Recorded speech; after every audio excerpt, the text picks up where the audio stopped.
As we get closer to Gimmel Tammuz, marking the Rebbe's 30th Hilula, we're doing something a bit different, a text-based class on an important talk by the Rebbe from Shabbos Korach, Tafshin Mem Ches, 1988.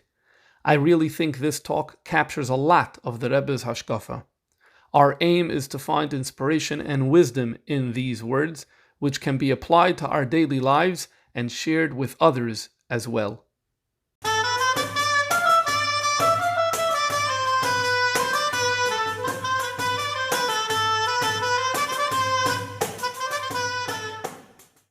We'll jump right in. The Parshas Korach, Kebechol Parshas HaTorah, and Parshas Korach, as in every Parsha, Yeshribu Yinyanim. There's a lot of material, and the Rebbe here uses a very interesting lashon, Ad Ein Sof. Ad Ein Sof. Every Parsha has a Ribu Yinyanim, Ad Ein Sof. An infinite number of things to talk about, to fabreng about on a given Parsha. Aval, Kulam Nirmazim Bishma Shala Parsha Korach. All of its details, every single aspect of Parshas Korach is going to be alluded to, hinted at in the name of the Parsha, Parshas Korach. This is a big yisoid. As far as I can tell, it's a yisoid that the Rebbe was mechadash. Of course, it's based on earlier sources, as the Rebbe notes in the footnote, quoting from Shara Yichud Ve'emunah. So let's see what does it say in Shara Yichud Ve'emunah, and then you'll see what the Rebbe does here, b'negei the shem of the Parsha. Shara Yichud Ve'emunah says that the words, when the Torah calls something, a specific name, let me say it differently, that when you have in the Torah the Asara Ma'amori Shebehen Nivra Olam, that Hashem said Yehi Oir, Yehi Rokia, fish, whatever it is, so those oisius, those words that you read in Bereshis Parak Aleph, those words are actually conductors of the chayis that comes to each individual thing. Every creature has its own chayis, and the conductor for this chayis is those unique ois. Each ois represents a unique form of chayis. What about things that exist in this world that aren't mentioned in the Asara Ma'amaris? So there it's through the concept of tzirufin. You don't have the even doesn't say Yehi Even. Fine. So you take these letters and you combine them in unique ways, which symbolizes a variation of chayis, and then that becomes the name. And so what the result of that is, that according to what the Alter Rebbe is saying in Shara Yichud Ve'emunah, when in Hebrew, in Lashon HaKodesh, when we say that a stone is called Even, it's not because by human consensus. Most languages by consensus. The human beings decided they're going to call something a certain thing, so then that becomes the name. No. Lashon HaKodesh, the name isn't random. The name is actually, this is the best way to actually talk about what this is. Because what is this? It's its chayis. Everything is a result of the chayis. And the result, and the chayis is hinted at or conveyed or conducted through these letters. And so therefore that's the idea of a name. So the Rebbe uses that and then says, so now when Yidden on their own choose to call a parsha, so here it's different because it's not something that's done in Torah. Yidden on their own chose to call a certain section of the Torah by a certain name, so then the whole chayis of the entire parsha must be coming through that name. So Parshas Chayis Sarah, the entire his havos and chayis of Parshas Chayis Sarah is through the name Chayis Sarah, al derech Korach and al derech all the parshas, which the Rebbe, if I may say this, developed a new genre, I think it's a new genre, of biblical interpretation. And that is, now you have a question basically for every parsha. How does every detail in Parshas Vayechi match up with the word Vayechi? And the Rebbe does this. I don't know if he does this for every single parsha, but for many parshas, a question that's meyusad on this premise, and then an answer. Famously, Chayis Sarah, Vayechi, and here we're going to have it for Parshas Korach, as well as we're going to see everything is Nirmazim Bishma Shala Parsha Korach. And as a result of that, Misayredes, She'ela, Pshuta, Gam, Eitzel, Ben, Chamish, Lamikra, an obvious question even by a very simple person, a Ben Chamish Lamikra. What is the question? Hayetachin, Shaparsha, Shlema, Betoira, Tikra, Korach. Hayetachin. How does this make sense that an entire parsha in the Torah is going to be named after Korach, Shmei Shal Rasha, Shaloi Asa Tshuva? In the Ha'ara he points out, Bnei Korach did tshuva. But Korach himself, we have no documentation of him doing tshuva. And why would it be then that we use his name for the parsha? And in fact, this goes against the Gemara. What's the Gemara? The Gemara says in Maseches Yoma, it quotes the pasuk in Mishlei V'Shem Rishoim Yirkov, that the name of a Rasha should rot away. What does this mean? Zak, the Gemara in Yoma, the loy maskinon bishmayu, that we don't invoke their name. And Rashi explains this means that Be'ezras Hashem, when a Yid has a child, he should not name the child after the Rasha, because we want the Rasha's name to rot away. You don't want to celebrate it by perpetuating it and giving it to your child. Loy maskinon bishmayu. And so, if you're not allowed to call a Yiddish kind with the name of a Rasha, you're going to call a Parsha in Torah with the name of a Rasha. If you're not going to give the name to your child, don't give the name to your Parsha. That's the question that the Rebbe is asking here.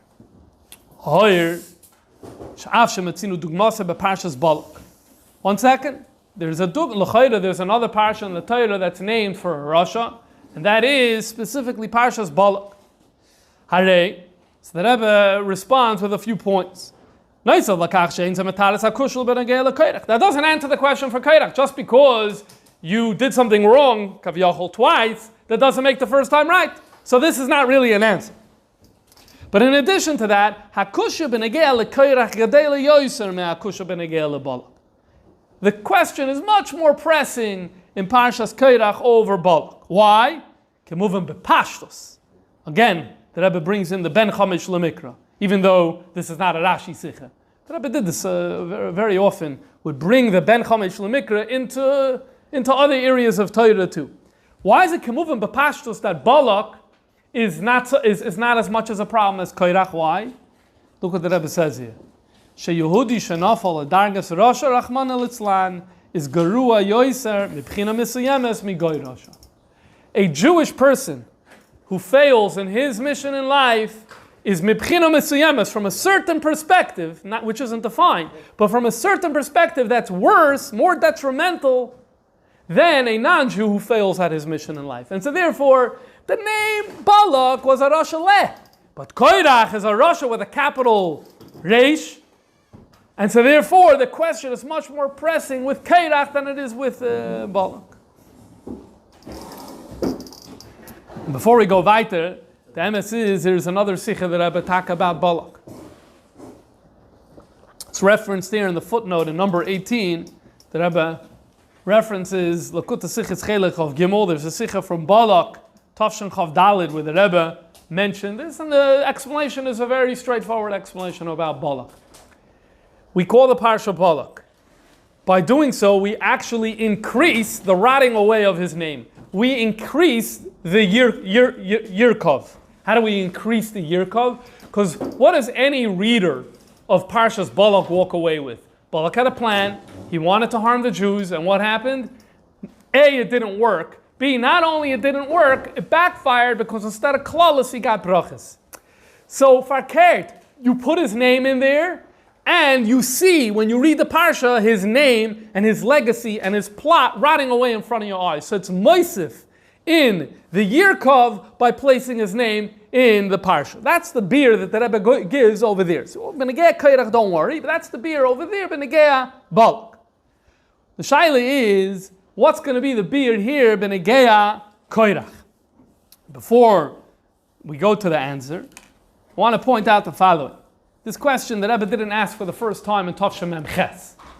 This was asked earlier times. I didn't track and look at every single Korach Fabrengen, but there's one very famous one we're going to come back to a few times during this shir, is the Fabrengen of Korach Tafshem Mem, a very geschmacke Fabrengen. If you're looking to read, to learn a Fabrengen before this week right now, I highly recommend Korach Tafshem Mem, very geschmacke Fabrengen. The Rebbe there asks this question that he's asking here, Hayitachin, to name the Parsha Korach, but he elaborates more on the question in a very geschmack oifen. He points out the following. Open up your Chumash Bereshis. You see, there's a Parsha Vayetze, there's a Parsha Vayishlach, and there's a Parsha Vayeshev. Vayetze, Vayishlach, Vayeshev. What's the second word in all three of those Parshas? Yaakov. But no, we're not going to call them Parshas Yaakov, God forbid. Vayetze, at least one of them. Vayetze, Vayishlach, Vayeshev, the verbs. He went out, he sent, he dwelt. That there.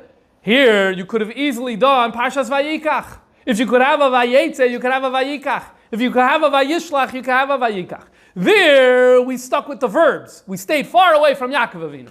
And here, we're like, no, don't say Vayikach, and we went Dafke to Korach. That makes the question all the more pressing. That's the Isafa from the Fabrengen and Tovshim. So, L'chayre yesh makim l'taretz. So what's going to happen here is the Rebbe is going to give a potential beer, but is ultimately not going to accept this beer as the ultimate beer. So what's this potential beer? Shamachloikas Korach ala ku'una hu inyan shel yerida tzorech aliyah. The answer is going to be that this was all a yerida, we took a deep plunge over here, the machloikas of Korach, but it was for a much greater benefit. How was it a much greater benefit? Kemuvan me'al inyan de matnis kuhuna shebehemshach haparsha. Because we learn later in Parshas Korach, we learn about how the Kohen was worthy of receiving, the Am Yisrael is commanded to give numerous different matnas to the Kohen. And Rashi explains over there with the following language. Because Korach was questioned whether Aaron was really worthy for the Kohuna. So therefore the pasuk in Parshas Korach comes v'nathan loy and gives to Aaron chav daled matnas Kohuna, 24 different gifts. Bebris melach olam, a bris olam, and the lashon is melach. The lashon of the pasuk is melach, as the Mefarshim explain. Rashi explains that melach is in the ancient world was a preserving agent. So if you wanted to use a word for something that connotes being eternal, that's salt, because salt makes things last, and that's the pshat bris melach olam shai. So what happens? What do we see? That through the machlekas Korach nitoisef toikef binyan hakuna. Before Korach came around, how many gifts did the Kohen get? Definitely not 24. I don't know how many, but definitely not 24. But here we have 20. So what do you see? Dafke through the Yerida, through the battle of Korach against Moshe, we had the advantage. And Rashi uses the following lashon of a mashal of a king who gave a field to a friend. Okay, great. Everything he gave the field to a friend, everything is great. But then someone comes and says, hey, what are you doing on that field? It doesn't belong to you. Give it to me. So the king now comes and says, oh, now we're going to authenticate it. And he goes to court and he gets the judges to say, no. The field belongs to the person I gave it to. So where is the ownership stronger? Dafke through the irur, dafke through the person coming and saying this field doesn't belong to you. Now the gift became much stronger. So al derech zeh, now the Aaron's kuna came much stronger. Why? Because it was challenged, and the challenge was put down. That really brings out the strength of Aaron's kuna, and that coincides with the strength of his kuna, the fact that all of a sudden he has chav daled matnas kuna. And that's why he gives chav daled matnas kuna. The chav daled matnas kuna is the expression of the fact that the kahuna now is on a much stronger level than it was before Korach started his battle. And so this could be the beer. We're going to call it Parshas Korach. Why? Because dafke through the negative of Korach, we reached a much better place in terms of the strength of kahuna. That's the explanation that the Rebbe is suggesting over here as a possibility. I'll pause here and say there was a number of times that when people brought certain challenges that they had to the Rebbe would use this concept, this idea. Usually it was done with the concept, the halacha of shtarsha, yatsa olav irv and eskayim bebezdin, that if you have a document, someone calls into question whether it's valid, so you get dragged into court, but then the judges authenticate it, so now your document is much stronger than it was before the whole irur started. So one example that comes to mind, it's just a famous example because it's a video that probably many of you have seen, is that Rabbi Lau once passed by the Rebbe by dollars, and he mentioned to the Rebbe that he was involved, on what level I don't know, but he was involved in the construction in Tel Aviv of a mikveh ber al gabe ber. Okay, so then he says to the Rebbe, but it came with big challenges and there was a lot of menagdim and it wasn't easy to pull off this. So the Rebbe says, but it happened, right? He said, yeah, so we pulled through. So what the Rebbe did was he quoted this concept saying, so in that sense, retroactively, we can look back and say the irur was a good thing. without the error, so whatever. No one realized, and a problematic mikveh was built in Tel Aviv. So 50 years later, someone could come and say, who was ma'asher this? The Rabbanim didn't allow it. It was no one realized that it happened, right? But dafke now, because there was an error, because there were people that said no, and we overcame it, and we quashed the opposition, so now you're in a much stronger position for the future. So that's a main of the concept that we're seeing here. However, the Rebbe rejects this as being a sufficient answer to the question. Why? Because ultimately this message, how do we get the better place for Kahuna, is through eliminating Korach. And putting his name on the parsha sounds like the opposite of eliminating his name. Putting his name is raising him on a pedestal. And on the other hand, the message that we just finished saying is that we got to a much better place. How? Through erasing him. So why are you putting his name in there? This is the Rebbe rejecting. How do you reach the better place? Through negating Korach. They were destroyed. And so therefore, it makes sense to say, no. Don't look here for Yerid Tzorech Aliyah. Don't look for the greater benefit that came to Aaron and to Kohana. No. Yesh Ilui Gam Bekoirach. There's something special about Koirach. As a person, as an individual, there's something special about him. Shalachei Nikras HaParsha Al Shmai. And that's why it's worthy that the Parsha should be named for him. V'abir b'zeh. So what is the explanation? What is the advantage? What is the redeeming quality that Korach has that makes him worthy of having the Parsha named for him? So the emes is that here in this Fabrengen, the Rebbe in Ois Dalid, the Rebbe jumps straight to a concept in Chassidus. But going back to that Fabrengen in Tov Shemem, the Rebbe builds the case slower, which I found very interesting. First, on a very balabatisha level, and then says, Alachas kam v'kama lefi the bir in Chassidus. So first, let me give you what the Rebbe did over there on a very, very basic balabatisha level. Rebbe says, a very fundamental point, very easy to state, but very difficult to implement in actual life, that when you see a person doing something wrong, you need to divide between the person and the behavior that the person engaged in. There's the person, and then there's the Korach, the person of Korach, and then there's Korach who initiated a machloikas. And the way the Rebbe frames it is quite interesting. It says like this: when Korach was born, was he a Baal machloikas? No. Tinekes Shabbos Rabban, Hevel she'en beichet.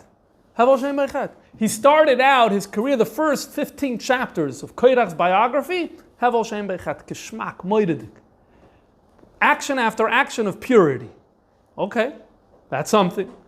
Number two, once he got to an adult, when he became an adult, he also was a terrible person. Nothing nice. He didn't do any nice things. Of course he did many nice things. Happens to be the Torah doesn't report it. So the Rebbe finds a medrash. There's a medrash that says that Korach was min noisei ha'aron. Noisei ha'aron, it's a beautiful thing. Chapter 19 of his biography is all about noisei ha'aron. First of all, to be able to do it meant the very fact that he did it was a special thing. You're noisei ha'aron. You carried the Aron, it's a tremendous chos. You did a great thing. Moreover, if you're noisei ha'aron, we don't let stam anyone go there. You have to be someone who excels in kibbud avayim. You have to treat your wife nicely. You have to put on tefillin. You have to daven bekavana. So noisei ha'aron means much more than a noisei ha'aron. So all of a sudden, now you have 24 chapters of a positive biography for Korach. Then what happens is that one day he wakes up and he made a mistake. One day he wakes up and he made a mistake. He makes a machloikas on the thing. So that cancels everything else? That one thing that he did turns him into a rotten tomato and now he's no good? Korach is still good? All that still stands? And so, the way the Rebbe sounded like there, Tov Shemem, what's wrong with naming a parsha for him? What's wrong with naming a parsha for him? You're like, yeah, but Machloik is terrible. Okay, that's one chapter in his biography. Of course, obviously, it's something we struggle with because when we see someone doing something terrible, we basically tear up the other chapters, we throw them in the fire, and we hold chapter 27 about this person's big aveda that he did, and we parade around with that, and when we see him, we say, you see, this is what you did, and then that's it. So that's a problem. But really, that's not the Torah approach. So yeah, you're going to have, and so why would you name Parsha Korach? You would name to teach you this lesson. Just to teach you this lesson, that I know someone could do a terrible thing, but it doesn't eliminate the fact that he's a good person. The Rebbe went further and said, now you have to make a choice. So which one is really him? Is the machloikis really, that captures who Korach was?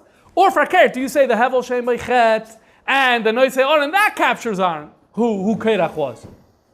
So the Rebbe says, no, the good. I'm not sure you're surprised by this. The Hevel Shem Beichet, that expresses who he is. That expresses his neshama. Neshama is your etzem. That's who you are. Noisei Oren, that's you. That's who you are. An Aveda, you live in Olam Hazeh, you have a Nefesh HaBahamis, so it happened to you. But it doesn't become your defining factor, and so therefore it's worthy that we can name the Parsha Korach. Then the Rebbe goes, Al Achas Kam V'Kama, if you want to bring Chassidus into the picture. And then goes on to what we're going to read now. So now let's go weiter. Rabbi Yerbezem. Machleikas Korach v'Adasai, Hoysa Beglal, Etzoyin Eli is Kain God. What's going to happen here? What's the Rebbe going to do now? Till now, everything that I told you about the Sich and Tov Shemem, the bad act is a bad act. There's nothing redeeming about the bad act. I just told you, put it into context. It's only one thing. Don't erase all the good. It doesn't define who he is. But when you look at chapter 27 of his biography, which is about Machleikas Korach, it's all negative. The beer in Chassidus now is going to poke a hole in that.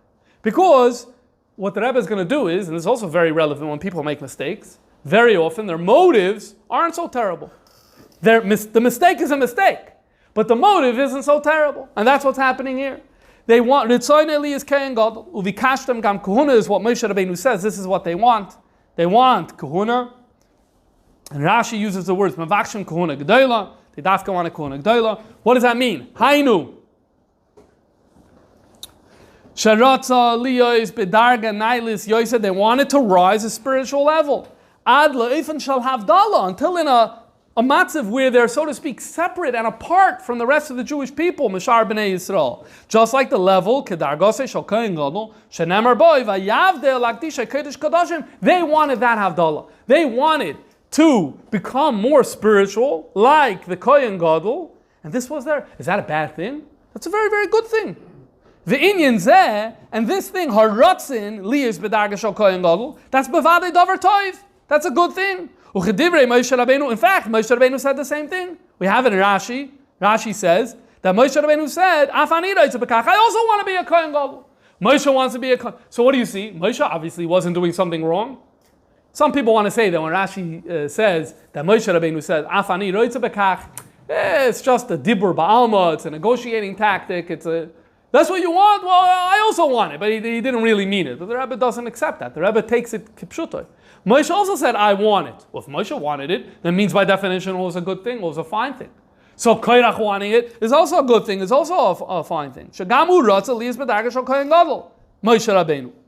Ela shebenegel lepoyol ein lanu ela Kohen Gadol echad. Reality, it's okay to want something and not act upon it.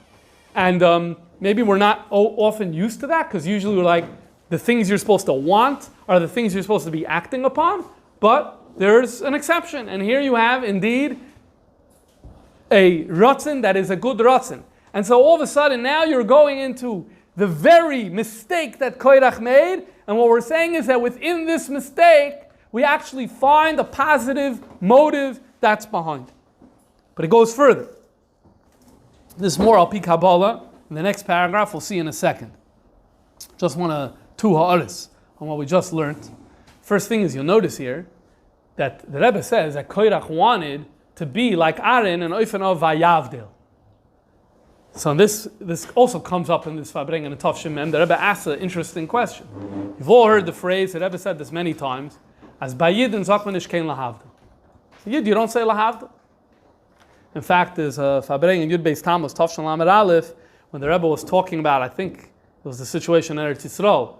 So he said there's certain people in Eretz Yisrael speak b'shem Moshe Rabbeinu, and certain people speak b'shem Marks Lahavdil. It's on the audio. B'shem Marks Lahavdil. And then the Rebbe said, but really you're not supposed to say Lahavdil about it.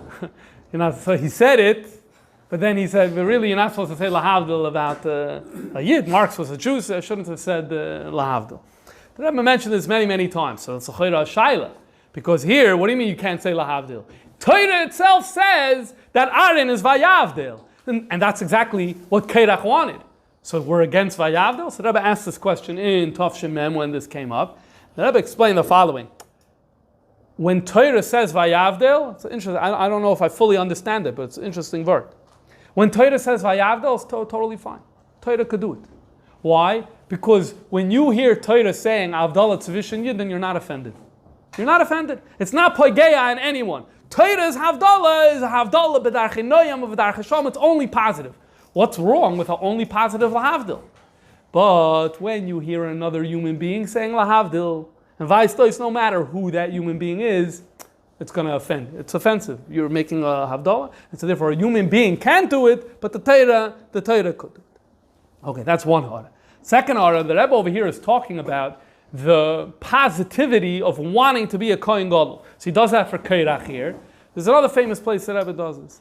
It's about the famous Gemara, it's a Mishnah and Gemara, about the Tkuf of Bayis Sheni, that the Kohanim Gedolim were changing over very quickly over there, and according to one tradition, the reason for that was because when they would go in the Kodesh Kodashim, they wouldn't come out alive, because they weren't roy for the task. So usually, when you read the Pashas of the Gemara, you focus on the fact that these are people who weren't worthy of the office, so much so that they died when they went into the Kodesh HaKodashim, vice versa, they weren't worthy of the office. The Rebbe turns it the other way around. The multiple sikhs, I believe they're Korach sikhs, and maybe elsewhere as well, but the Rebbe points out that, look what you see, how they went on Mesiras Nefesh, essentially because they wanted to get closer to Kedusha. So even though they weren't Mamish Roi, but at the end of the day, the Ratzin to be in the Kodesh HaKadoshim, the Ratzin to become a spiritual person. It's very easy for us. We say, yeah, Klois HaNefesh, Nadav and Avihu, terrible, and we're eating our burgers and fries, right? It's like the Rebbe is trying to teach us there's actually something really, really noble about having spirituality something real. I take it seriously. I take it so seriously that I want it. And yeah, in a few places people act upon it, and we get into a discussion was appropriate or not. But that's Nadav and Avihu, and that's Korach over here, and that's the Kohanim Gedolim Bizman Bayis Sheni, and that's what the Rebbe is saying over here. So again, so far 2 steps. One step is, hold on, there's one negative act. Don't forget all the positive. And in fact, the positive is more him than the negative act. Number 2, his Ratzon was actually a good thing. Number 3, in fact, it's going to be more geschmack. Al pi amavur b'lekutetere the parsha seinu. Ha parsha chasidis, the chasidische parsha, and the kutetere parshas Korach. And we get a brief quote of what Alter Rebbe says over there, right here. Sheirisha inyan b'machleikas Korach. What is the root of this machleikas?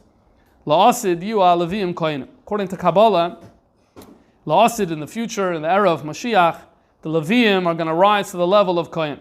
So therefore, Korach said, this is something that anyway is going to happen, so why don't we just do it now? Ach be'emes shaga beroya. Shaga beroya is a lashon of the pasuk in Yeshaya and Perek Chavches. Not entirely clear on why the Alter Rebbe uses this very, very unique lashon over here. Roya means nevius. Shaga beroya made a mistake associated with nevius. This idea that the Leviim can become Kohanim, that's only after our world is refined. We have the regular way of performing Torah and mitzvahs the way it's stated clearly in the Torah, and their Leviim are Leviim, and Kohanim are Kohanim, and so therefore he jumped the gun. So once we have this Alter Rebbe, now we understand the Ma'ila of Korach. What's he doing? He's basically saying, why don't we bring Mashiach now? Why don't we bring what we're going to have, Lasid Lavoi, now? And this is in the footnote, the Rebbe elaborates on the fact that this brings Korach into a new category that's very different from the Meraglim. We're probably all used to the different explanations about the Meraglim. Well, it's not that they were afraid of going to Eretz Yisrael. It wasn't only that. They were spiritual people. They wanted to daven and they wanted to learn. It's more of a spiritual error rather than a babyish, immature type of error. This is something that we say, the Alter Rebbe says in Likutei Torah about the Meraglim. But think about it. They made a huge philosophical mistake, because essentially they were saying we want to live a lifestyle that's actually not the ideal and that's not the purpose. They wanted to live a spiritual lifestyle, not Maisa. They wanted to live a machshava and dibur. That's not why Hashem created the world, and that's not why Hashem sent an neshama down here into this world. So it wasn't a grubba mistake. It wasn't a mistake the way a regular Russia makes a mistake. But at the end of the day, it's a philosophical flaw. Korach doesn't have that. Korach doesn't have a philosophical flaw. Sachako, what did he want? He wanted that something that anyway is going to be in the future. In fact, he wanted that the tachlis, the ideal, why should we wait for the ideal to happen when it will happen? Bring it in right now. That's much better than the Meraglim. The Meraglim's mistake, we're never going to, when we live a lifestyle of Meraglim, achar mea v'esrim shana. Down here in this world, it never happens. Never will happen down here in this physical world. Korach is going to happen. So what's his error? He just said, let's go, let's move it forward. What's going to happen then, not now? So it's a nice thing. You know how many G'dolei Yisrael have Mesiras Nefesh to push the Mashiach should come sooner? So that Korach, add him to the list. So all of a sudden, what we see over here, is that even within his mistake, Gufa, with his number one, the Ratzin is exactly what Moshe Rabbeinu had, and over then he shouldn't have acted on it. And number two, he's essentially only saying what's inevitable that's going to happen soon in the world of perfection. Let's bring that world of perfection into our lives right now. And suddenly we give context to his error. Moshe Rabbeinu did the same thing, Shlach lo yad I don't know.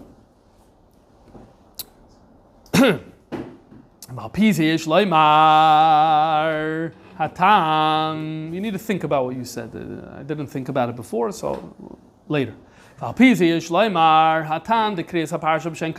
we could understand why it's named Korach.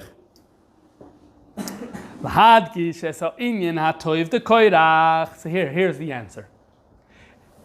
The answer is, I'm calling Korach because there's a message here. Me and you and all of us sitting around this table need to learn a lesson from Korach. So of course I'm going to put his name in the parsha. What do we need to learn from him? The Ratzin li is kein gadol, sharatzin zeh u'inyan teiv. V'yesh loymar, it's an interesting line, v'yesh loymar. V'yesh loymar, shetzarech li yisei kol echa v'echa miYisrael. Every Yid needs to learn from Korach. Every Yid needs to be someone who spirituality means, Hashem means something to us. It's so real to us that this Ratzin we also have.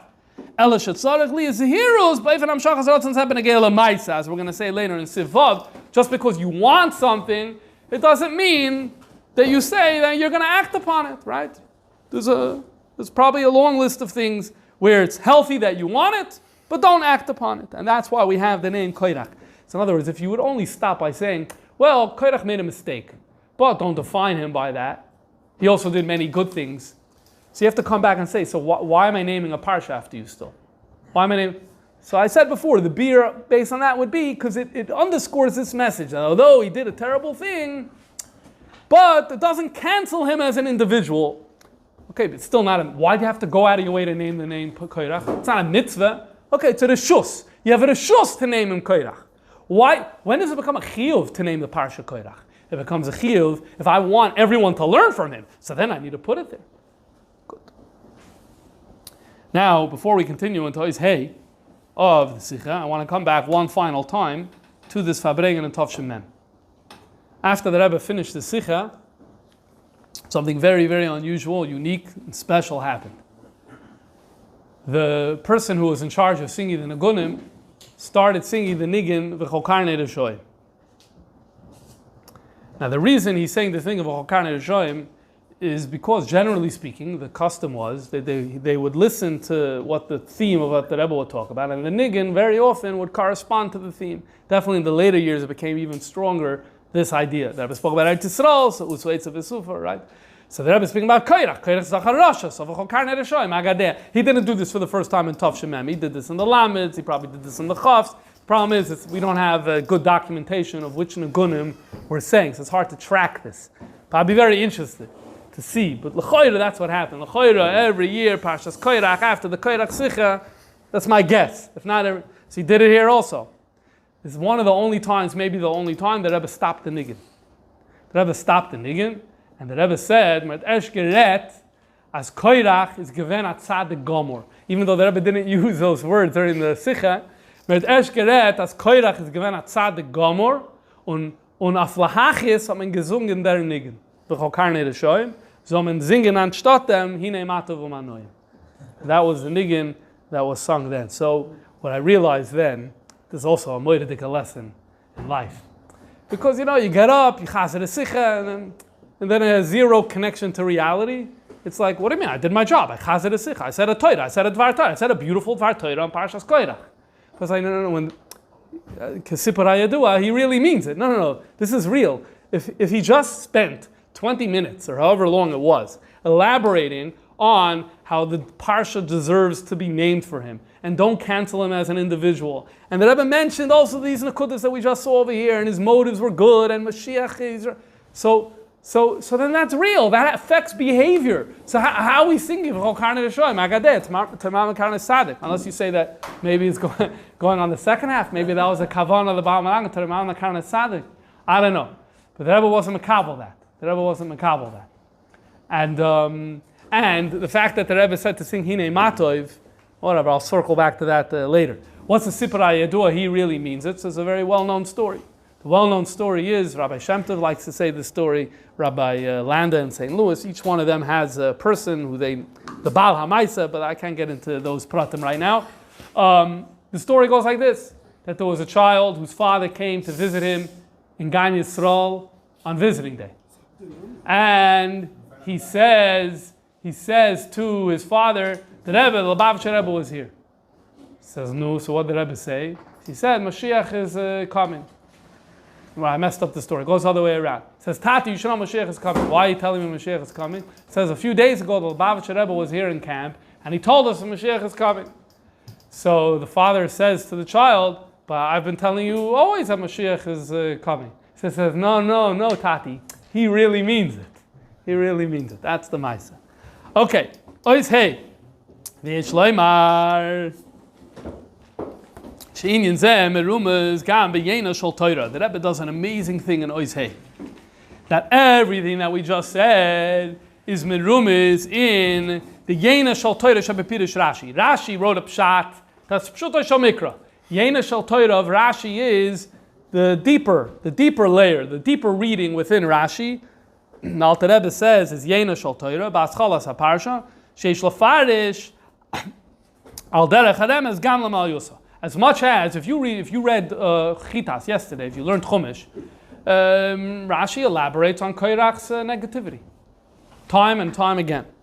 However, what we have the ability to do is we have the ability to read it also L'mal Yusa, and that's what we do here. The Rebbe is going to go through the Rashis in the beginning of the Parsha. In fact, almost not missing any of them, going through the first 1, 2, 3, 4, 5, 6. So I think it's of the first 7 or 8 Rashis, the Rebbe goes through 6 of them, and teaches each Rashi in a positive way. Again, you're going to read Rashi on your own, you're going to see the negative in Rashi. But you're going to see here how the Rebbe finds the positive aspects within Rashi, highlighting what we said before, that Korach was good. Number 1, Vayikach Korach. The opening words of Rashi in this week's Parsha, Vayikach Korach, Rashi begins with the following words, Parsha zu yofen nidreshes b'medrash Rabbi Tanchum. This Parsha is nidrash, is beautiful midrashim in the Medrash Tanchuma on Parshas Korach. But Parshas, what is that? This is very unusual. The Rebbe, by this Fabrengen, it's not here in the Mugadika version, but the Rebbe asks, what's going on over here? Rashi is telling you, by the way, you should know that in Medrash Tanchuma, there's very nice drashas on this. Why is that relevant over here? But Parshas, the reason is, if you look in Perek, the Perek of Parshas Korach, this Perek, yesterday's Chitas, today's Chitas, Rashi bases himself on a Medrash Tanchuma by my count 28 times, which is highly unusual. There's never such a concentration that you'll have in one Perek 28 times lifted from one source. Usually is a little from here, a little from there. So but Pashas, that's why Rashi begins by saying Parsha zu Yafen Dreshes Medrash Rabbi Tanchuma. He's letting you know why he's borrowing so heavily from Medrash Rabbi Tanchuma, because they did a good job there. If they did a good job, okay, that's Pashas. But look how the Rebbe is going to read this line: Parsha zu Yafen Dreshes Medrash Rabbi Tanchuma. Even before Rashi moves into his Pshuto Shomikra, Makdim, he prefaces this by saying, that that there's a piddush in the medrash. What's medrash mean? What does the word medrash mean? Medrash comes from the root word dalid rei shin, which means investigate. V'darashta v'chakarta heitev. Medrash is called investigate because the method of medrash is to investigate the text, find the anomalies, and then offer an interpretation. That's why it's called medrash. So the first thing you need to know is you need to be a medrash. There's a drush, there's a shemegale hatoichin shal parsha zu ba'efen shal toiv. There's a drush that reveals this parsha in a good way. Yafen idreshes. Yafen idreshes means you should know. Yeah, I know you're going to read about a Russia right now. You're going to be reading about a negative act. Calm down. Don't jump to conclusions.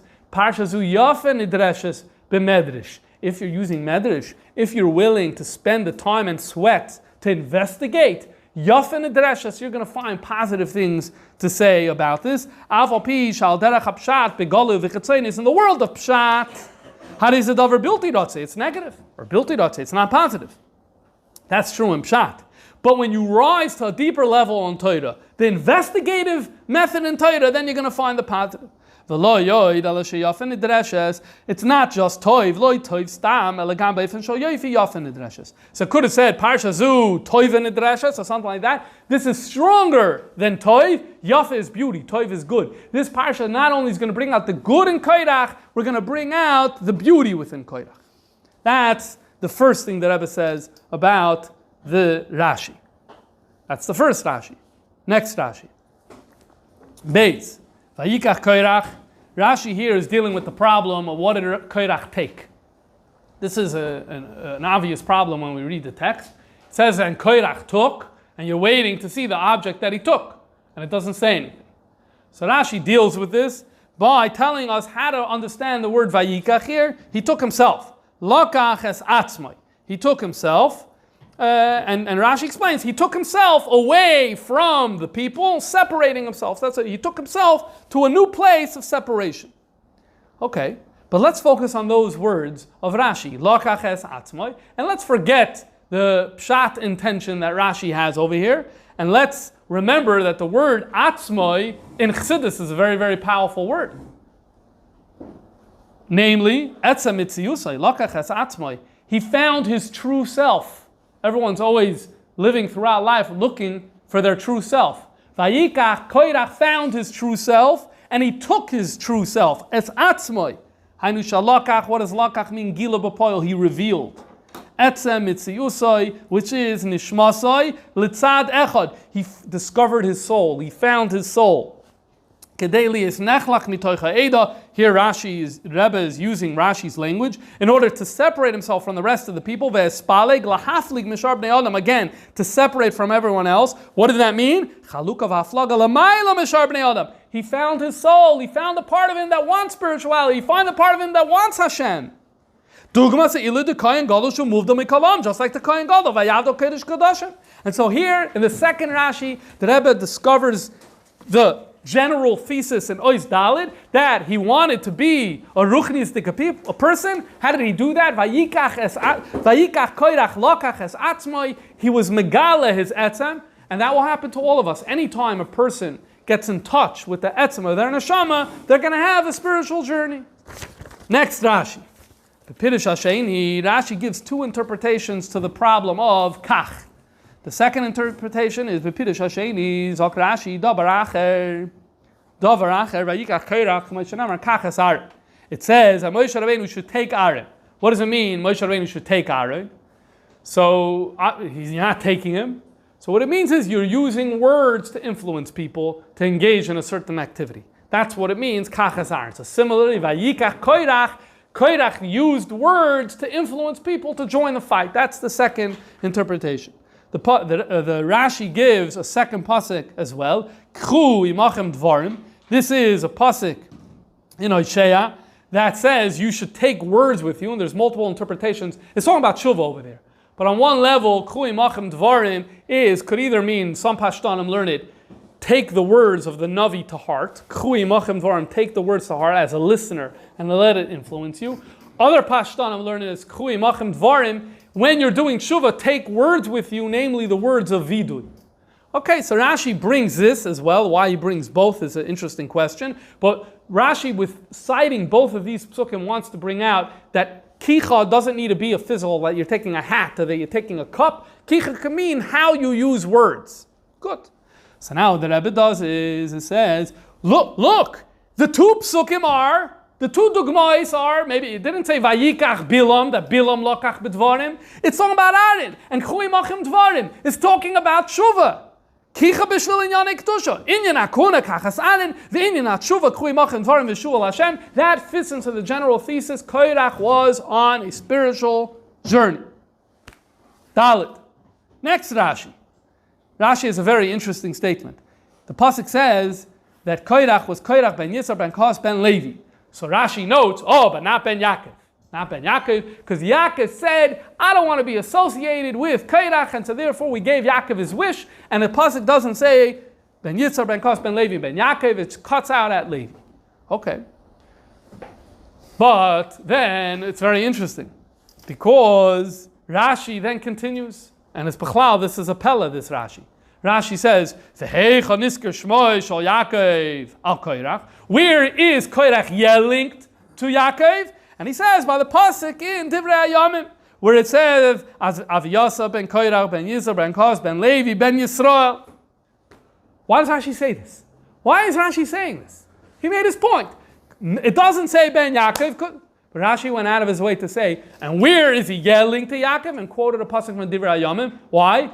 Because as much as we're not linking him to Yaakov, we also want to link him to Yaakov. So the pasuk didn't, but Rashi is going to do the job. And not only to Yaakov, there's two names. There's Yaakov, Yisrael. In Kabbalah and Chassidus explain, Yaakov is the lower name, Ekev, that's the lower part of the body. Yisrael has the word Rosh in it, that's the higher part of the body. So within the Madregas of Yidden, you have Yaakov, you have Yisrael. Yisrael is a higher level. And so in Divrei Hayamim, he's linked back to who? To Yisrael. And Rashi makes the point to say it here, again, conveying Korach's positivity. Next Rashi. Rashi describes how the confrontation develops, and he speaks about the fact that they came with talisos that were kulon tchelas, and they asked Moshe, is this chayiv in tzitzis and in tchelas? And Moshe said yes. So they laughed. They said, if you one little tchelas string could pater regular garment, so if the whole thing is made out of tchelas, why would it need tzitzis and tchelas? Okay, so Rashi quotes that, but let's remember. Tchelas, the Gemara says that tchelas is doime liyam, and the yam is doime to the rekia, and the rekia, the color. And the rekia is doime to the color of the kisei HaKavod. However, we're supposed to understand that in a non-physical sense. So therefore, what's the bottom line? Tchelas is something that reminds you about the Eibishter. What were these people doing? Yeah, you could quibble the fact that they were laughing at Moshe, and that's true, we're not negating that. But also, they could have found 100 ways to do it. Why they dafke use tchelas? Because these were people that were thinking about the kisei HaKavod. The kisei HaKavod was on their mind, and that's why they're going in that direction. The final diuk is on the words kulam kedoshim. Rashi interprets the words kulam kedoshim that kulam shamu dvarim misina mepi gvura. Everyone heard b'Sinai Hashem speaking, not only you guys, and therefore kalei da shamu. And so therefore, why are you making yourself special? So let's interpret that positively. They sense that really every Yid is royal l'kuna gedolim. And koyanim gedolim, and this is true, and they sensed it, and so that was part of their, argument to Moshe Rabbeinu, which has validity to it, is the Rebbe's point. And so what did the Rebbe do here? He took 6 Rashis and found how the thesis in Ois Dalid is merumes in these Rashis, not on a Pshuta Shel Mikra level, but remember, Rashi itself can be read on 2 levels, Pshuta Shel Mikra and Yeina Shel Torah. This is the Yeina Shel Torah of the Rashi. Okay, then we come to Ois Vav. Here, due to timing issues, I'm going to have to summarize in a kud of Ois Vav Baal Peh. The name of Korach is Kuf, Reish, and Ches. Kuf, Reish, and Ches. So there's a family of letters in the Hebrew alphabet, four letters that are pretty similar. Kuf, Reish, Ches, and Hey. Kuf, Reish, Ches, and Hey. What the Rebbe is going to explain over here is Hey is the place where you want to be, is the right place to be. Kuf, Reish, and Ches is a problem. Is when you move out of where you need to be, but at the same time it's also going to reinforce the general thesis of this sikha, and that is, but still, there's a lot of positive here. So what's the beer? So the beer goes like this. Hey, the Rebbe explains, there's the roof of the hay, and then there's the vertical. There's the horizontal and the vertical. The horizontal top roof of the hay, that's machshava, the highest part of the person, thinking, go higher and higher. Then you have dibur. Dibur is the vertical of the hay, where that connecting line of the hay goes down, and that's where the machshava comes down into dibur, and you think and then you speak. The broken leg of the hay, that's on the left side, that's maisa. And it's befedish not connected, it's befedish broken. Why is it broken? Because machshava and dibur are very much connected with each other. You know, when you're thinking something, it's almost inevitable it's going to come out in your speech. They're both very similar, they're both oisius, they're both words. You think in words, you speak in words. Maisa is already its own category. There's no words in your action. And very often you have great ideas, you thought about it, you spoke about it, but it actually doesn't come to Maisa. If you know anything about procrastination, then you'll know something about that. There's a gap between Machshava, Dibur, and Maisa, and so therefore there's a gap. It's cut off from the roof of the hay. There's also another thing that when a person goes and does actions, in terms of kedusha, there's a big challenge. Machshava and dibur is not such a mitzvahs that require machshava and dibur is not so challenging. You feel you're connected. Maisa, by definition, when you go, to use a population, when you go into the world, there's a certain break that's happening.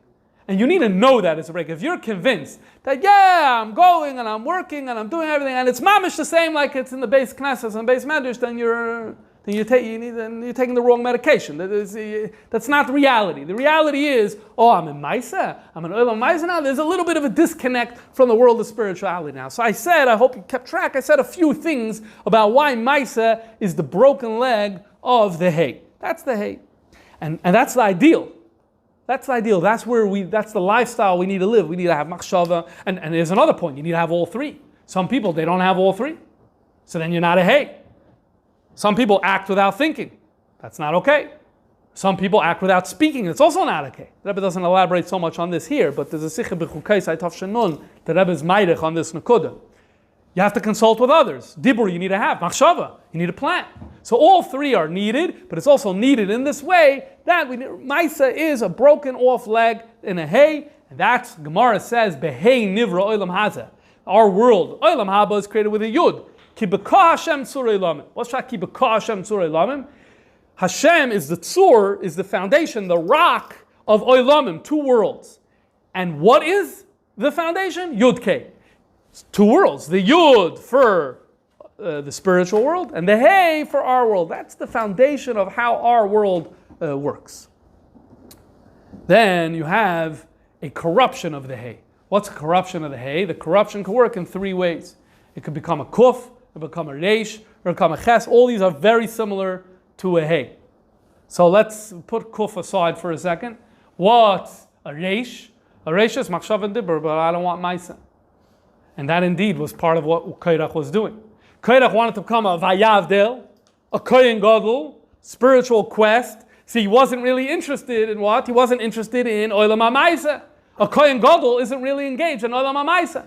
So he made a reish mistake. Machshava and Dibur, yeah, 100%. Maisa, no. What's a Ches mistake? The Ches mistake is, I'll do Maisa. Give me that left leg, I'll do Maisa. But only if it's samud to the roof. Only if it's samud to machshava. I'm not really willing to go into the world. I'm not really willing to go into Maisa. Keep me tethered and tied to the root. That's also not okay. So I guess you would say the Madura Kama was no Maisa, and if yeah Maisa, like a Ches. So that's the Reish and the Ches mistake. What's the Kuf mistake? So the kuf mistake is, generally speaking, when the action goes below the line, it means now the action got out of hand. It could happen, a person planned something, but then when they go into Maisa, now they're acting and it became a runaway train and they're not following the blueprint of the Machshava and Dibur. They went under the line. So that's a problem because that means your Maisa isn't being dictated by your Machshava and Dibur, and that's not okay. You're not allowed to go under the line. That's the one way that Rebbe says it. But for Korach, the mashmalos is that it's different. That it comes back to the point. Desiring the spirituality, that was good. But acting on it, that was yoitza mehagvul. Acting on it crossed the line, and that's the kuf that went past the line. The desire was okay, but you need to stay in your box. Only as a desire, it punctured the line, and it went into olam hamaisa, and that's conveyed by the kuf going under the line. And so in that way, what the Rebbe did over here is he showed you that ideally, his name should have not been Korach. Ideally, his name should have been Hey. His name became Korach because each one of these three letters, really, it's Bechlalos, it shows you there was a problem with Maisa, and Befratis, it shows you in these Oifanim, again, the Reish, meaning I don't want any Maisa, the Ches, meaning I'm not ready to go full Maisa, and the Kuf is that his desire went beyond the boundary of what was acceptable, and that's all merumas in the name Korach, which will only underscore if we want this message to be conveyed, that we should know that a lot of this is actually good. So then, by calling the name Parshas Korach, so I guess we have more of that information that's conveyed together with the message. Okay, and so now that we did that, let's go to Ois Zayin. Ois Zayin.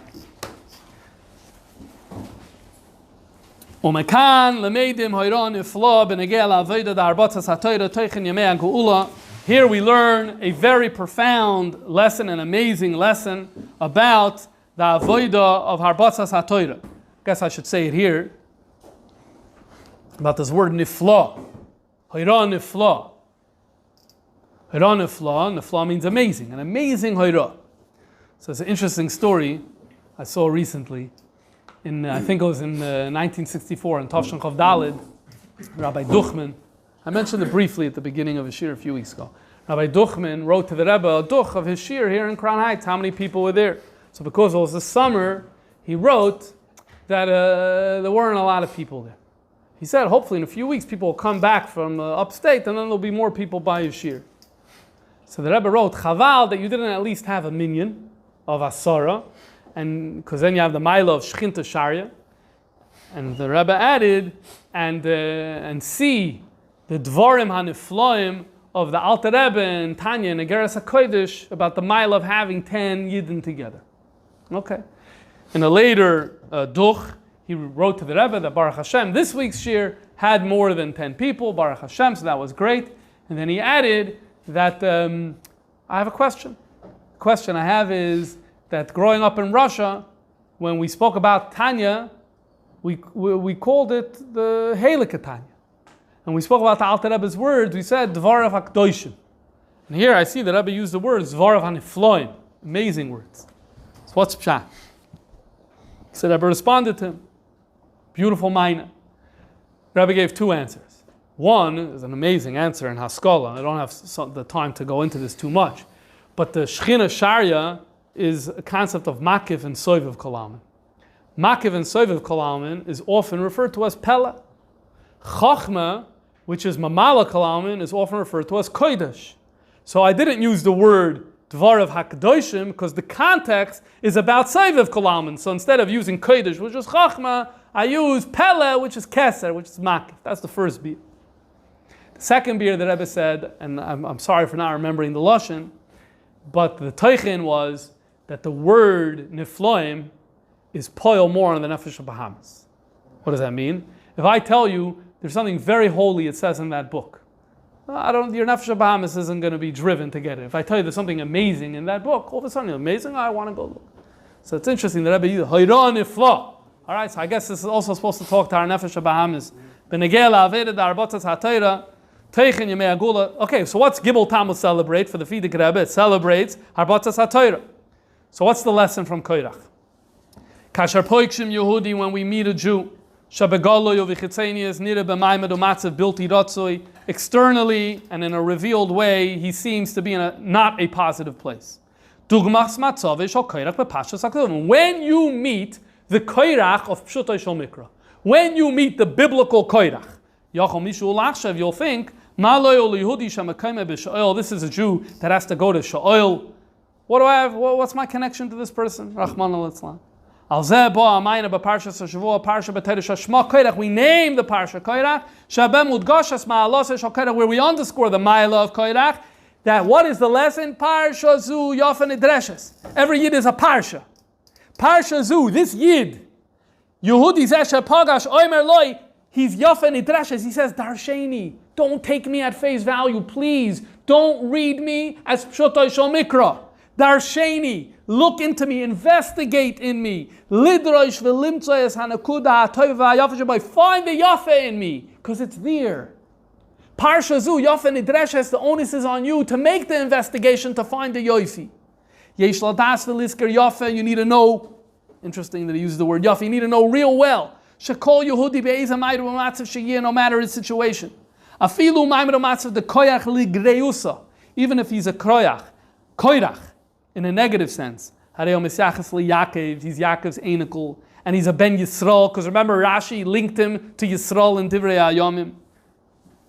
And so I'm going to skip a few lines. Irrespective of his performance of mitzvahs right now. And therefore he has the ability he has the ability to do the same thing that Korach wanted to do, to reveal his etzem and to be distinct, special, Amal Yusa. This person that you're meeting has the ability to be on the level of the Kohen Gadol of Aaron HaKohen. And Ois Ches Rebbe says an important point over here. This is not, don't take this to mean that I could have a relationship with this person because Lo yidach mimenu nidach, definitely he's going to do tshuva. So seeing that future, I could have a relationship with him now. No. Look at the third paragraph in Ches. HaChidish the Parshas Koirach. Who? What is the Chiddush of Koirach? Sha'apuhulim Yehudi asher b'shem Yisrael yichuna tzricha liyos. I'm interacting with him. Lo yidach beglal sheyasa tshuva b'asa. Not only because in the future he's going to do tshuva. Ela beglal matzava b'hoiva, the way he is today, before he did tshuva. Shegam b'matzav ahoive, even today, royim, we're seeing the toy v'ayafa shabai. I find the good in him, liyosa ben Yisrael. I'm able to find the positive in him, and that's the onus and responsibility. The Rebbe goes further and elaborates further on this point, but here I want to pause, and I kind of want to wrap it up. Obviously, you can learn the rest on your own. Very, very important sikha over here, but I want to make sure we don't put this into the wrong box. In other words, you could to take this, and if this is only applicable for a yid that you don't really have a connection with, and he's mechal Shabbos, and he's oichel nevelis treifes chas v'shalom, and so then you take the sikha and it gives me chayas that I could still find the positive in it. So first, we need to do that, obviously, and that's the main akudah the Rebbe was talking about, and I don't want to distract that. I don't want to take away from that, detract from that. That's really true. But, hold on a second. What about someone who doesn't have a problem with Shmiras Torah mitzvahs? Someone who lives on our block here in this community.